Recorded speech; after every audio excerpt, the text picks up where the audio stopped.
Yes, ready, start. महोदय, शायद विकास की समस्या का यह एक सटीक उदाहरण है, एक ऐसी विकास का जो अब तक हुए विकास को तथा उस विरासत को भी सुरक्षित रखे जिस पर उसकी नींव रखी गई। आज के सरल विकल्प कल हमारे लिए पश्चाताप का कारण बन सकते हैं। इसलिए एक और महत्वपूर्ण क्षेत्र जिसमें भारत व अमेरिका हमारे लोग सहयोग कर सकते हैं, ऐसी प्रौद्योगिकियों का पता लगाना है जिनसे दायित्वपूर्ण ढंग से विकास किया जा सके। माननीय उप राष्ट्रपति जी, 2 वर्ष पहले आपने एक पुस्तक लिखी थी जिसके एक समालोचक ने एक राजनीतिज्ञ का विलक्षण योगदान माना था, क्योंकि वह पुस्तक आपने स्वयं लिखी थी। उसे पढ़ते समय मेरे अंदर न केवल आपकी लेखन शैली के बल्कि आपकी विषय वस्तु के कारण भी रुचि पैदा हुई। उसमें मैंने महात्मा गांधी के बारे में एक ऐसा दृष्टांत पढ़ा जिससे मैं पहले परिचित नहीं था। आज उसे दोहराने की आवश्यकता है। मुझे आशा है कि आप मुझे इसकी अनुमति देंगे। आपने लिखा है कि गांधी जी के पास एक महिला पहुंची जो इस बात से परेशान थी कि उसका पुत्र बहुत अधिक शक्कर खाता है। उस महिला ने गांधी जी से अनुरोध किया कि आप मेरे पुत्र को शक्कर की हानियों के बारे में समझाएं।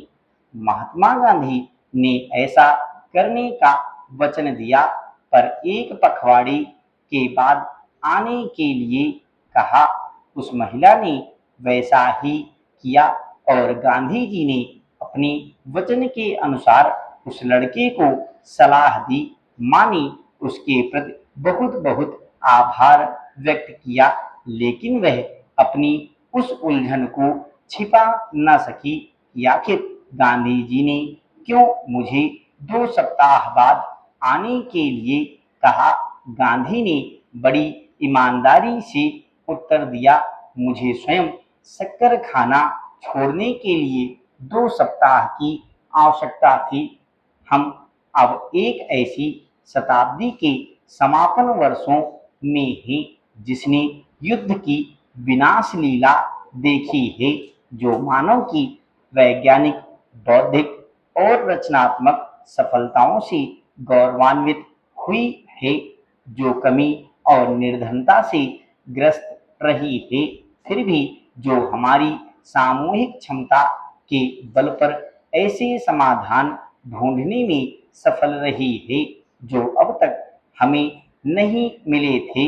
हम उन समाधानों को मानते हैं, परंतु किसी और को उन्हें अपनाने के लिए कहने से पहले हमें गांधी जी की तरह उन पर पालन करने के लिए कम से कम 2 या 3 सप्ताह का समय लेना पड़ेगा।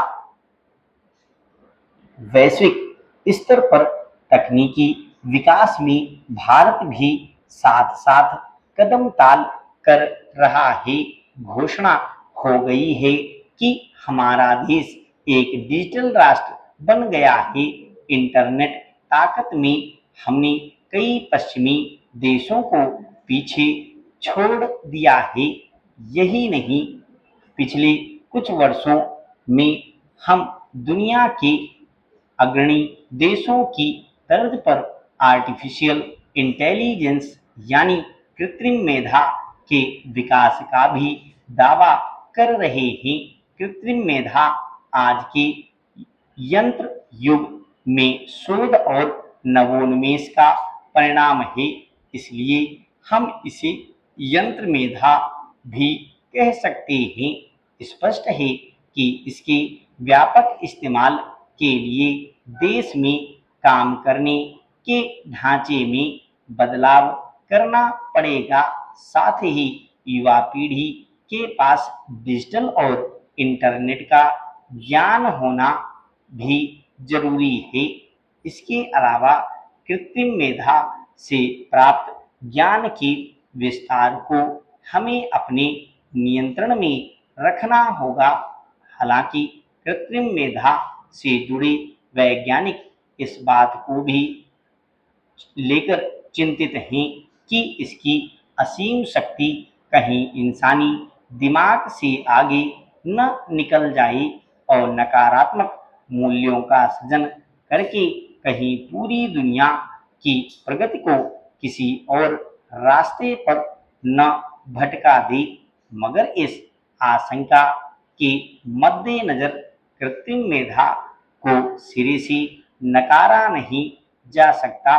भारत आबादी के लिहाज से दुनिया का सबसे बड़ा देश है और यहाँ कार्य योग्य युवा पीढ़ी में श्रम शक्ति का बाहुल्य है। इसलिए रोबोटिक कृत्रिम मेधा का मानव श्रम शक्ति पर असर पड़ सकता है, मगर विकास के जिस आयाम तक कृत्रिम मेधा जा सकती है वह साधारण जमा खर्च के हिसाब से परे हो जाता है। इसलिए कृत्रिम मेधा और रोबोटिक शक्तियां एक ऐसी नई सच्चाई है जिन्हें नकारा नहीं जा सकता। भारत में भी कृत्रिम मेधा के उपयोग को डिजिटल और इंटरनेट शक्तियों के विकास के सहारे आगे बढ़ाने पर जोर दिया जा रहा है। भारत के नीति आयोग ने हाल में कृत्रिम मेधा और इंटरनेट शक्ति की संभावनाओं को लेकर एक नई रपट जारी की है।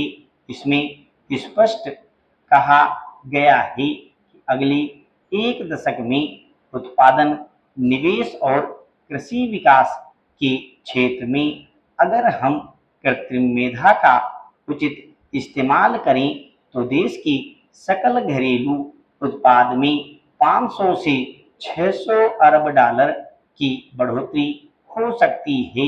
नीति आयोग का मत है कि आने वाले दशक में अगर औद्योगिक क्षेत्र के भीतर कृत्रिम मेधा का व्यापक उपयोग होता है तो वैश्विक अर्थव्यवस्था में 1726 लाख करोड़ तक का महत्वपूर्ण योगदान हो सकता है।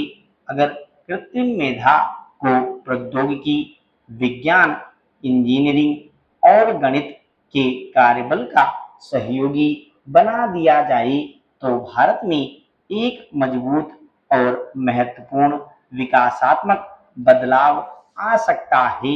हम वैश्विक कृत्रिम मेधा मूल्य का 10 से 15% तक हासिल करने में सक्षम होंगे। कृत्रिम मेधा के इस्तेमाल के से कौशल के स्तर पर तो नए रोजगार पैदा होने की संभावनाएं बढ़ेंगी, लेकिन नीति आयोग की रपट में भी स्वीकार किया गया है कि मौजूदा रोजगार के ढांचे में निचले स्तर के अकुशल कर्मी असंबद्ध हो सकते हैं। वहीं वित्तीय सेवाओं और विनिर्माण क्षेत्र में कृत्रिम मेधा का इस्तेमाल खासा उपयोगी साबित हो सकता है। इन क्षेत्रों में सकल घरेलू उत्पाद 20 से 25% तक बढ़ सकता है। भारत रूस से कच्चा तेल खरीद कर उसे प्रसंस्कृत रूप में यूरोपीय और तीसरी दुनिया के देशों में बेच रहा है। इसका लाभ हमारी पेट्रोलियम कंपनियों को मिल रहा है। इस प्रकार हम अपनी विनिर्माण प्रक्रिया को कृत्रिम मेधा से जोड़ दें तो देश की विकास दर को गति देना मुश्किल नहीं होगा।